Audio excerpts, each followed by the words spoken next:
What up, guys? The Bench Buddies are back with our college basketball week 17 top 25. As always, I got my guy Ty joining us to break down this week's top 25 teams. But before we get into it, make sure you guys hit that subscribe button down below to be entered into our giveaway at 500 subscribers. And first, we'll talk about who is dropping from the rankings. You got the Northwestern Wildcats, who see their hot streak coming to an end, and Iowa State Cyclones, who could slowly even be falling out of an NCAA tournament bid if they keep this current losing streak and very bad play going. But out of the five teams you see here now and the others receiving votes, Ty, which one of these teams is trending like they are going to be a tough matchup heading into March, and which one more than likely could possibly miss the tournament as well? Yeah, at this point, I gotta say Kentucky. I think right now they're probably an 8 seed, maybe a 7 at the highest. But they are, one of the hottest teams in the country. Obviously, at one point, I think they were like a last four in kind of team. But since then, they've really found their stride. And obviously, every year they're going to be really young. So now the players are starting to grow up a little bit. And over the weekend, they blew out Auburn. So I would not want to face them early in the tournament. Yeah, I got to go with Oral Roberts. We've shown him some love now for the second week in a row. With Max Abrams, his team is better than the team they had in 2021, where they upset Ohio State and made that little run.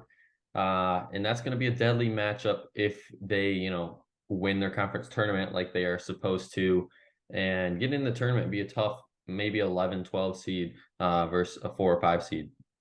But we'll start with 25 and the Creighton Blue Jays falling back almost out of the rankings, but just not quite. They're 1-3 in their last four, but they've also lost to some good teams in their conference. Villanova's really starting to pick it up. Marquette obviously is a great team this year, and they only lost to them by 2. So I can't overreact with Creighton and have them drop out of the rankings because they were 9-1 heading into last week. And, this team got hot, they got healthy, looked great. So I think this is a setback week for them. But if they get these 2 wins here, I think this team has no issues of making a tournament heading into Big East play. And at 24, Pittsburgh enters the rankings this week. And I think they have to be one of the biggest surprises of the year. I think Jeff Capel's got to be up there, maybe for coach of the year, because this program really was going nowhere. This team was expected to do nothing this year. But, it's a team of really old players. I think I saw somewhere their starting lineup is older than the Oklahoma City Thunder starting lineup. So Mhm. when you get a team of experienced players, you never know what can happen. And that's showing this year with Pitt still in the running for the ACC. And they just keep winning on the road, which is really going to fit them in the tournament when they're even if they trip up at Miami, they should be squarely in the field no matter what they do in the ACC tournament. And I think they'll be dangerous. At 23, you get Texas A&M Aggies, and they're moving up too, even after a loss at Mississippi State. But they did, have a good win against Tennessee last week.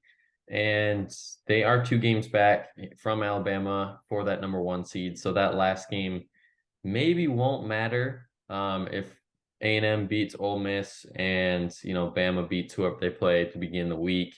The game won't matter for seeding wise in the SEC, but it will matter for a resume builder for Texas A&M because that game could possibly move them up a seed line and could possibly drop Alabama down. So if you're looking at March Madness brackets, it does matter for that. But either way, this A&M team is a great story. No one really expected them to be in this position, and here they are. And you can rely on the guard play of Wade Taylor and Tyrese Radford. Those two have been the engine for this team, and I expect it to continue. The A&M teams that have made tournament in years past seem like they're always a Sweet 16 team and do make a decent run at it. So don't be too surprised if the Aggies come out of nowhere and make a nice little run. We got TCU jumping up 2 spots here to number 22. A really good road win at Texas Tech. That was a really hot team, so definitely a tough place to play. And they come out with a win, so a big win there to get back on track. Finally, are healthy with Mike Miles Jr. back. So I think they do need to get probably 2 wins this week. I think they need to go 2-0 to really solidify themselves back to where they were earlier, which was a top 10 team. I think it was late January after they went in and dominated Kansas. I think they still could get back to that point, but they need to pick up a couple wins before the NCAA tournament because they've been fading a little bit. Now only 8-8 in the Big 12. But I think they definitely could make a run not only in the Big 12 tournament, but in the NCAA tournament if they can stay healthy. 21, you got the Maryland Terrapins making their debut back again into our rankings. I think it was week 4 they left our rankings, and now they enter finally again after starting to pick up at the right time. They're 4-1 in their last 5, beating Northwestern and Purdue in that span. But they do need to win both of these games this week to get a double bye in the Big Ten tournament. And, right now that and the Big 12 are probably the most up in the air for 2 through whatever for seeding wise. But Maryland's, I don't know. It just seems like they're due for a loss because they're on fire and it's the Big Ten. So don't be too shocked if one of these two teams, Ohio State or Penn State, upsets Maryland just because of what we've seen so far in the Big Ten. But if they can escape this 2 weeks, they're pretty comfortable in the tournament for March Madness as well, no matter what they do in the Big Ten tournament. And at 20, we have Providence. Once again, they just keep grinding out wins this year. They have not lost at home this year in conference play. All 5 losses have been on the road. And that's kind of how they were last year, too. They just took care of business at home for the most part, the way to a Big East championship. The question is going to be, can they win away from home? Last year, they did get it done. They got to the Sweet 16. So this year, I think they could be a dangerous team in March. Like I said a couple weeks ago, this team gets to the free throw line a lot, and typically a lot more fouls get called in the tournament. So I think that could benefit them. But either way, they're going to grind it out. They're not going to stop in March. So I think they're going to be a very tough out. And if they can get 2 wins this week at home, which I think they should, then they'll be hot going into that Big East tournament. And if you can get on a little run in that, then I think they're going to be a dangerous team come tournament time. 19, you got Xavier Musketeers, who are also falling back just one spot after the loss at home to Villanova. This team is 2 games behind Marquette in second place. So more than likely, this team will not get the 1 seed in the Big East going into that tournament. But it is big game for seeding in that tournament of Providence. So it's a must win for both of those teams. And, the Zach Fremantle injury is kind of starting to show now. They've missed him in big parts of the game, especially late. I'm sure they would love to have him there in that Villanova game where he could have possibly taken over and won the game for him. So if Xavier is playing in close games down the stretch, I'm kind of tending to lean the other way if they have a big man that's, been playing consistent minutes at that time late in the year.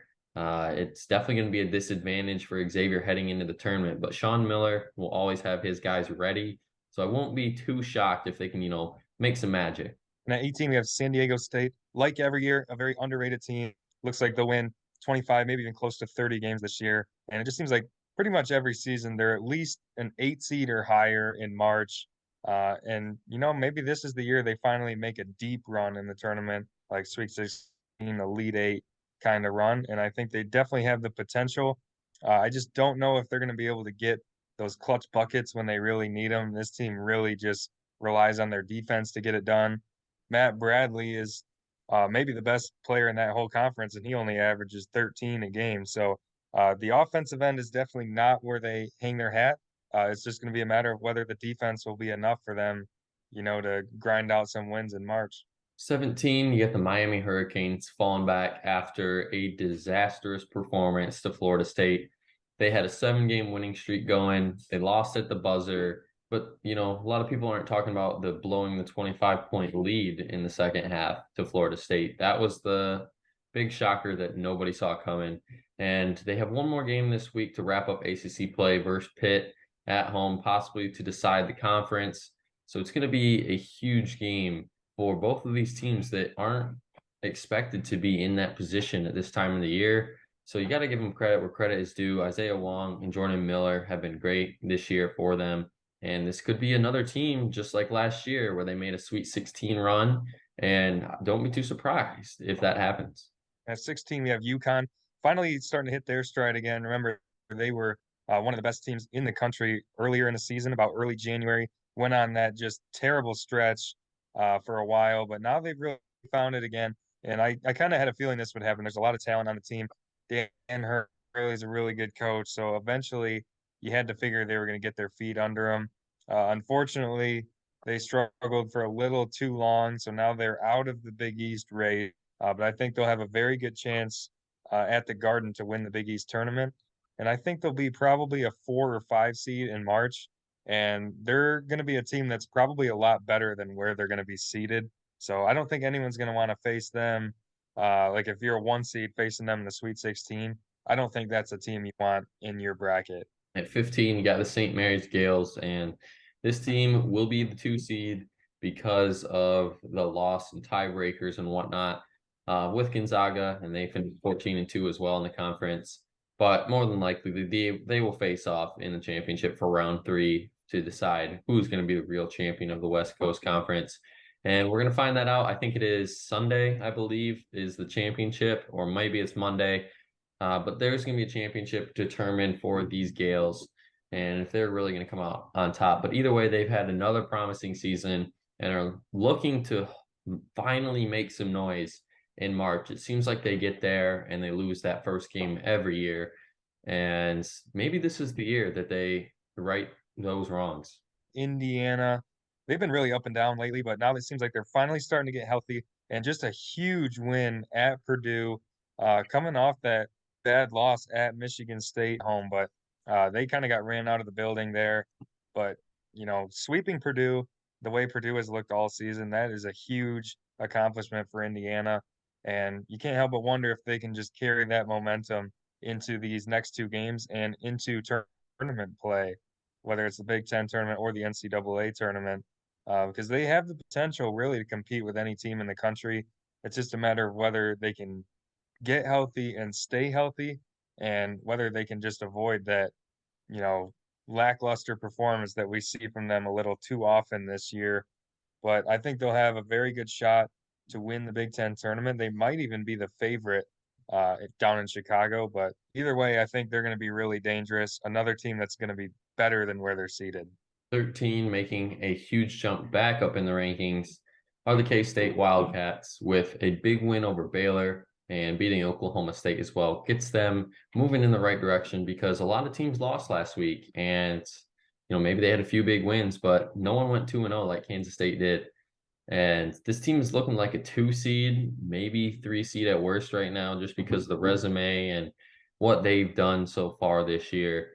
These Wildcats are a great story with Keontae Johnson and what he's been through and how they're handling that. Marquise Noel has been the unsung hero, I think, for this team. Not a lot of credit is going towards him, more on Johnson, but if they want to get this game done, it's going to have to come from the guard play. And they're going to be a tough out in the tournament. I think, a lot of teams are overlooking K-State in the tournament. Everyone's talking about the other Big 12 teams in Baylor, Kansas, and Texas, but don't rule out these Wildcats. We got Virginia here dropping 5 spots to number 12. I think a week like this has been a long time coming for them. They've been really squeaking out a lot of close wins, and that's typically how they go about their season. They never really completely blow teams out just because of the way they play, but I think it's a little alarming, especially losing to Boston College, who has not been great this year. And that game wasn't particularly close either. So I think it's back to the drawing board for Virginia. But unfortunately, they might have coughed up their chances to even share the ACC championship. So a very tough loss for them. I think they definitely have a chance to bounce back. It's just hard to see them making a really deep run in March, uh, just because they have a lot of limitations. They can't rebound at all. They're still the worst rebounding team in the country, and they just don't have enough scoring on offense, in my opinion, to make a deep run because it's not your typical Tony Bennett defensive team where they're just shutting teams out of the building. So they're gonna have to right the ship fast. Otherwise, they could be an early exit. 11, the Tennessee Volunteers are also falling out of the top 10. And this one is because they lost on the road to A&M. It's not the best or worst loss, I guess you could say, but it is still a loss on the resume. And they responded in a very good way by beating South Carolina by 40. So you got to go there and say, okay, maybe it was a fluke game, but it seems like they're kind of having these games where they lose unexpectedly or, just don't play good and then come out and absolutely dominate the next team, no matter who it is. So There's little concern there if you're looking for Tennessee right now as your pick to win March Madness. They are 3-5 in their last eight, so nothing too crazy heading in to the last week of the regular season. But if this team gets hot this week and carries it into the SEC tournament, then man, it might be game over for a lot of teams just because how good we've seen Tennessee play in, any leading up to the month of February. And at number 10, we have the Gonzaga Bulldogs getting a much needed win at home against St. Mary's. And now they claim a share of the West Coast Conference championship. They'll be the number one seed in the tournament. And because they have the worst tournament format of all the conference tournaments, that means Gonzaga only has to win 2 games to win the West Coast Conference. So even in what's been a down year by their standards, they're still 25-5, but they could still win the conference in the regular season and win the conference tournament. So either way, that's a great season, and I still think they have a chance to win the whole thing come March, just because there's no dominant team this year. So even if they're not quite at their usual standards, they'll still be able to throw their hat in the ring as a team that could win the whole thing. And they still have Drew Timme, who's obviously going to dominate most nights, 21.2 points a game. So I think Gonzaga is going to have as much of a say as really anyone come March. At nine, Texas, and they are going back to their lowest ranking to date in their preseason rank after the loss on the road to Baylor, but they did beat Iowa State and knock them out of the ranking, so nothing too crazy. But this is another team that could be a 2 or 3 seed that could get hot at the right time and just tear through the whole competition. This team has seen a lot of adversity already this year, and maybe it's going to be good for them heading into March. So Marcus Carr and Serge Rice are going to have to be the guard, the 1-2 combo to lead that charge, and I think they can do it. But this week is going to really show if they can handle it because you're going into TCU, a rivalry game in the opponent's building. I understand if they lose that one, but it feels like it's a must win. Just because if the Longhorns want to get on track, they got to win that, and then home against Kansas to close out the year. Not what you want to see on the schedule opening up the year. But right now, it's what you want to see. You can get that great win, and maybe it boosts you into the Big 12 tournament, and possibly you can go and win the whole thing to give you all the confidence heading into March. At number 8, another Big 12 team, we have the Baylor Bears. This team has just been a little too inconsistent for me. I at one point had them as my national champion, but at this point, I'm not sure. I think it's just going to kind of depend on the draw. They have two great guards, which is why I've liked them all year. Typically, the team that cuts down the nets has two really good guards. That's usually the biggest piece of a team, but they just have no dominant big man like they have in years past. And outside of Georgian Flagler, there's not really a lottery talent like we've seen from them, especially the year they won the national championship. So, luckily for them, there's no dominant team this year, like I said, with Gonzaga. So they'll still have a great chance to not only make the Final Four, but win the whole thing again. But they're going to have to get a little more consistent, and that can start this week. At 7, Purdue was falling out of the top 5 in I don't know how long. It seems like it's been almost half the year that they have been in the top 5 since they've got there. And that's because they're 2-4 in their last 6, losing to Indiana twice, but this time at home. And it's still their conference to win. I mean, they have 2 games left. They got to win one to do it. But if they lose both of these somehow, some way, I mean, they could end up in a 5-way tie with, or well, 4-way tie with all those teams you see down there. But I don't think that's going to happen. They should at least win one of these games. I would assume it would be the Wisconsin one because, mismatches and whatnot. But I have concern. I was like you with Baylor. I think Purdue was going to win it no matter who they play, run through the tournament. But now that Indiana has shown their weakness and Trace Jackson Davis wasn't the one that took over and beat Purdue, that's concerning. I think it's really starting to show that Zach Edey or bust is this Purdue team. 6, we have Arizona. Very tough loss to say the least for them, especially with it being a rivalry game. But losing on a half-court heave to Arizona State, that's a really tough way to go down. Outside of that, I thought this team was really starting to find its stride. They have two very bad losses to Washington State and Stanford, two very bad teams in the Pac-12. If you take out those two games, like I've been saying, this would they would have an argument to be number one. But unfortunately, you can't do that. Those losses are still there, and I think that's got to be the biggest worry for this team going into March is they have had a couple games where they just completely laid an egg. And, obviously you can't do that in a single elimination format. So if they can avoid a game like that, they have a very good chance to be a Final Four team. But, anything can happen in March, and they could also be an early round exit. Starting the top five, yes, you are looking at that right. That is the Marquette Golden Eagle logo, and they are entering the top five for their highest ranking of the year, and they deserve it. They're 9-1 in their last 10. They have the 2-game lead over the Big East, and they should beat both of those teams heading into the tournament. Cam Jones has looked excellent, and you've got to give credit to Shaka Smart and what he has done to this program, turned them around, made them into an immediate contender. And it's something that Texas he couldn't do. So he got somewhere else, not as high as of expectations. And here we are.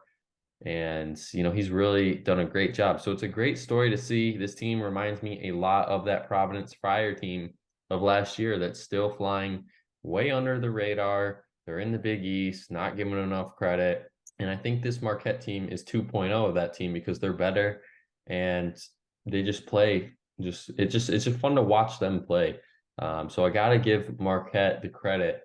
And if you're looking for a team that is going to definitely not be a popular pick to win March Madness, it's going to be these Marquette Golden Eagles. So if you're looking for a flyer to possibly be different in the tournament, Marquette is looking like your team. And staying at number 4 this week are the Kansas Jayhawks. A tough home win over West Virginia, where they really had to grind that out, but a really good win on the road before that against TCU. And they had that game circled after getting ran out of their own building by the Horned Frogs. So a good bounce back by them to get a split out of that. And they could still win the Big 12 this year, which they seemingly do every year. And I think they might go into the tournament as the odds-on favorite to win the whole thing. I would not be surprised at all if that's the case. The way they've really found their stride. Their 5 losses all came in a small period of time. And since then, they've been really good, potentially looking like the best team in the country. But they are not quite what they were last year. And like all the other top teams, they're just not a dominant team because there isn't one this year. So anything can happen. But I think if you had to pick a team, gun to your head, Kansas might be the number one choice right now. At 3, my team, like Kansas, you're saying is UCLA. I'm saying it right now as of February 27th. This is my team to win it all.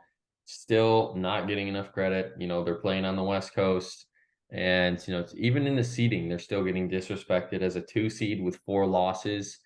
And what else do they have to do? Do they have to go beat Arizona again and prove that they are a top team? And I think that's what they have to do to get that respect they deserve.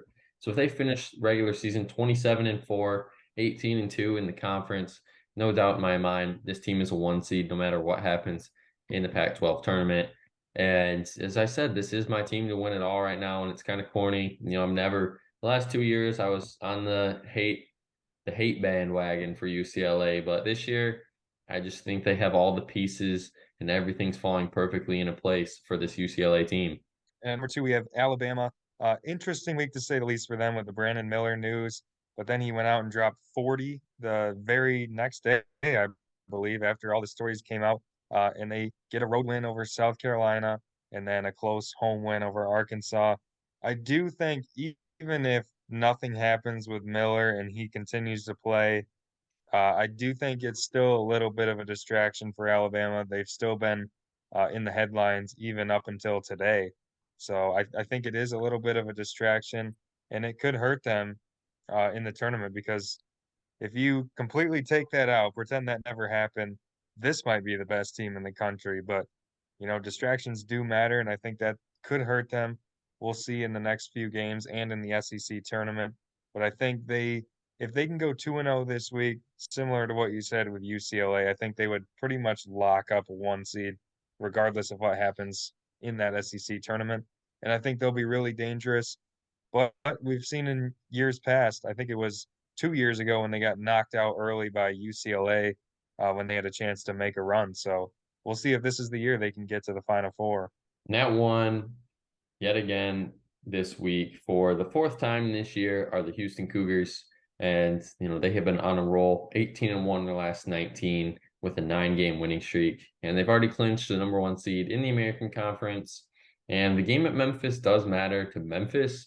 And I think that'll be a game where Houston could be on upset alert. But, even if they lose that game, it doesn't affect what they're going to be in the tournament. They are a 1 seed no matter what happens in this next 2 weeks. And, they are a popular pick to win it all, respectively, because Kelvin Sampson knows how to get to the Final Four. Can he get to the championship and win it? That's the big question mark hanging around this team right now. They are definitely going to be a popular pick along with Kansas, as you said, to be cutting the nets down this March. But come back next week to check out who we still have at number 1 heading into most tournament play, the big tournaments at least. And don't forget to subscribe to our channel to be entered into our giveaway. But until the next time, the Bench Buddies are out.